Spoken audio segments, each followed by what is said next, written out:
tinarantado nila, dinoktor nila yung batas para lang ialay ang Pangulong Duterte dahil ito ay utos ni Lisa Tanas at ni Bangag.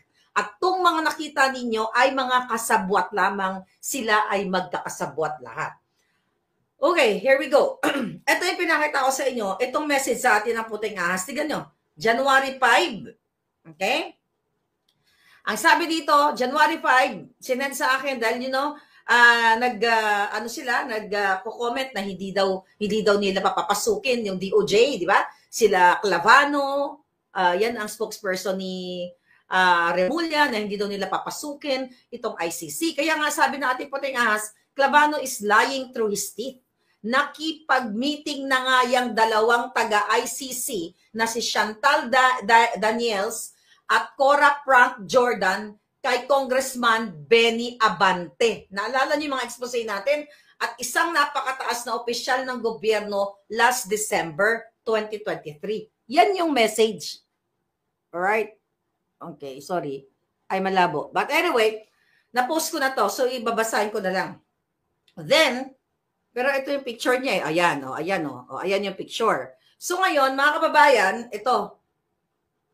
Okay, that's January 5. Sabi sa akin dito ng puting ahas, Miss Maharlika, pwede mo hamunin si Boying at si Clavano at yung spokes ng Bureau Immigration to check their records kung kailan pumasok dito sa Pilipinas yung mga yan. Sure, last December nandito sila, baka kaya may denial, nararamdaman talaga nila na na may gagalaw sa mga kampo, parang ganon ang sabi dito. Ngayon, I challenge Senator Bato and Amy Marcos. Well, I will say, isisend ko to sa inyo. Okay? Isisend ko to na itong message na ito, January 5, 2024, na binigay sa akin ng informante natin o yung puting ahas natin na pinapasok ni Clavano, pinapasok ni Remulla at nakipag-usap kay Abanting, gunggong dyan, lahat sila gunggong, at nakipagsabuatan sila kay kay Cora Frank Jordan at kay Chantal Daniels. Kasi mati-check yan sa Bureau of Immigration. Okay? Yan yun mga kababayan. Ang sinasabi ko sa inyo, andyan pa yung kanilang telephone number. I hope na-capture nyo, na pinost ko yun sa Boljakan. Sabi ganon ng ating ng informante sa loob mismo ng DOJ. Si Clavano epal na sinungaling pa. Alright, naglilihis ng gulong ang administrasyon.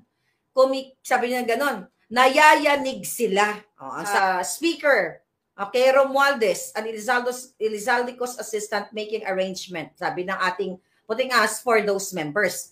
Once the member arrived, they were put up to 5-star hotel, Raffles Presidential Suites, and frequently went to high-end Hotel Midas for meetings with particular persons in Midas, where they used as workplace. The hotel reserved several presidential suites, sunset room, and an additional room for transitions and breaks. Their accommodation is of highest standard with 5 to 6 securities, 4 to 5 drivers stand by all day. When the member are free from work, they just hang around and went shopping accompanied by, I even heard, I think binanggit to tama ba? Binanggit yata ni Amy Marcos to doon sa hearing kanina. I even heard that ICC members urinated in the neighborhood of House Speaker Martin Romualdez villa, which caused neighbors' complaints. Siguro nakarating na kay Amy, pero sabi dito, they have very strict rules on using digital services there. And it's impossible, ito pala yung sagot niya sa akin. Sabi niya, ma'am, it's impossible to taking photos or videos kasi nanghihingi ako sa kanya ng photos and videos. Sabi niya, but I know they frequently have meetings at Midas Hotel these days and will go there, meet some important individuals in day or two. And House Speaker Martin Romualdez is recently arranging operations with ICC, though our country didn't join ICC, and BBM recently also claimed that our government will not cooperate the investigation of ICC.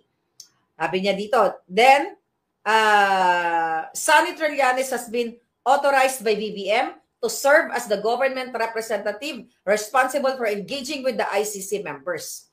So ito, ayan o, ito ang pinakita. Huwag ko lang ipakita lahat ng information. Pakita ko lang yung passport. Mala, yan. O, passport photo yan ha. Passport photo yan. Yan yung si Bracken na interpreter.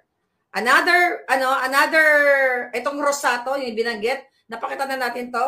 Okay, passport photo lang ipakita natin. Ayan. Right, picture. Para mapatunayan ko sa inyo. Ito pang isa, itong binanggit niya si Glenn Roderick Thomas na taga-ICC. Ito yung mga taga-ICC na pumasok at according to our source, nakipagsabuatan, ayan, nakipagsabuatan sa gobyerno ni Bangag. So kanina, mga kababayan, sa mga hearing-hearing na yan, alam natin na sila ay nagsasabuatan talaga at nagsisinungaling. Imagine mo, tinatanong itong sila Kanilaw kung sino ang nag-utos sa si Torre, kung sino ang nagbigay ng order sa kanya para arestuhin ang Pangulong Duterte. 'Di ba? Ano ang sabi niya? Si Marbil. Ano sabi ni Marbil? Hindi siya pinasa doon sa Philippine Center PTCP na tinatawag na Philippine Center Transactional Crime. Okay? I forgot the name. But anyway, nagpapasahan sila. Tapos sinasalo naman ni Remulla yung mga kasinungalingan nitong Lacanilao. Mga kababayan, mga palangga, kitang-kita nyo na. Alright? Na itong mga ginagawa, mga kababayan, ang ginagawa nila ay puro kasinungalingan. Well, matutuwa ba tayo kay Amy Marcos? Okay? Wala na siya magawa. Siguro kaya kailangan niyang gawin dahil eleksyon. Pero alam na alam ni Amy Marcos ang katarantaduhan ng kapatid niyang adik. Alam na alam ni Amy Marcos na ito ay kagagawan ng pinsan niyang si Romualdez. Alam na alam niya na ito ay kagagawan ni Lisa Tanas at yung mga nakaharap niyang mga buwaka ng ina doon ay mga asong julul lamang. Okay? Sabi ni Grace Sagard, yung anak ni Remulla na nahuli, 'di ba? Napakawalan niya. We know that already. Tapos ngayon, makikiusap itong buwaka ng Genemes na Remulla sila. Kayo, I don't know, I hope ikulong talaga nila yon doon. Di ba? Makontem talaga. At I believe kakasuhan lahat itong mga to. May panahon ang lahat ng kababuyan ninyo. Nakikiusap na wag ikulong sila Kanilaw. Bakit nakikiusap si Remulla? Bakit sila nagtatanggulan? Pinagtatanggol nila yung isa't isa kasi magkakasabwat sila. Refuse daw. O kita mo, ni Escudero. Sino ba si Escudero? Ha? Sino ba ang dahilan kung bakit nakaupo yan dyan sa Senate? At sino ba ang amo ni Escudero? Diba si Zatanas?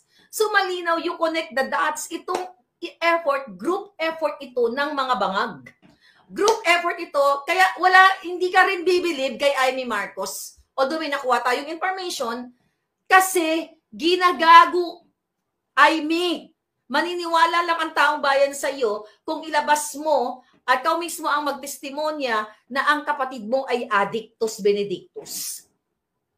Hindi kami naniniwala kahit sa mga ganitong klase. Okay?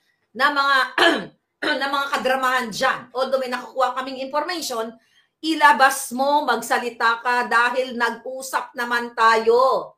Na alam mo, tinatanong mo, di ba? Remember, i-connect natin. Okay? Yung vlogger. Diba? Vlogger yun. Yung Addictus pala. Okay? Yung Addictus na pinadalan ko ng pera. Diba? Na ipinakiusap ko sa'yo na baka pwede bigyan mo ng trabaho. Ang sagot mo sa akin. Kasi sabi ko, Senator Amy, kasi magsasalita ito. Natatakot ako for your kapatid, for your bangag. Ang sabi mo sa akin, alin yun, Maharlika? Yung pag-uutos dito kay Pebbles sa pagbili ng asin o ng pulburon. Remember that?